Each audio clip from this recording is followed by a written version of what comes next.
तर मनसेच्या आजच्या या मोर्चाचा घटनाक्रम काय आहे ते एकदा पाहूयात ग्राफिक्सच्या माध्यमातून। अमराठी व्यापाऱ्यांच्या मोर्चाला मोर्चानंच उत्तर देण्याची घोषणा ही मनसेने केली। मनसेला मोर्चाची परवानगी पोलिसांनी नाकारली। अविनाश जाधवांना मीरा भाईंदरमध्ये प्रवेश बंदी करण्यात आली। प्रवेश बंदीनंतरही मोर्चात सहभागी होण्याची भूमिका घेतल्यावर अविनाश जाधवांना पोलिसांनी मध्यरात्री ताब्यात घेतले। मनसे नेते संदीप देशपांडे आणि राजू पाटील यांना देखील मीरा भाईंदरमध्ये प्रवेश बंदी करण्यात आली। मनसे नेत्यांना आंदोलनासाठी मीरा भाईंदरमध्ये येण्यास बंदी घातल्यानं मनसैनिक मात्र संतापले। सकाळी 10 वाजण्याच्या सुमारास मनसैनिकांनी मीरा भाईंदरमधील आंदोलनाच्या ठिकाणी जमण्यास सुरुवात केली।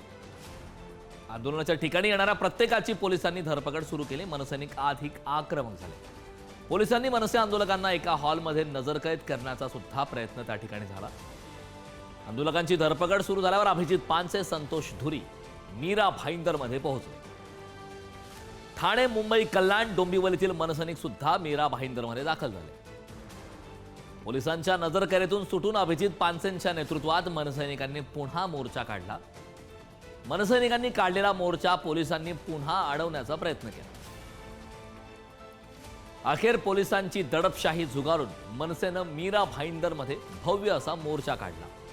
मीरा भाईंदरमध्ये पोलिसांची दडपशाही। मंत्री प्रताप सरनाईक यांनी सरकारला खर्च आहेर दिला। मोर्चाला परवानगी नाकारल्याबाबत मुख्यमंत्र्यांनी पोलीस महासंचालकांना या संदर्भात विचारणा केली। सरनाईक मोर्चात सहभागी मोर्चेकऱ्यांनी मात्र हुसकावल्याने सरनाईकांना काढता पाय घ्यावा लागला।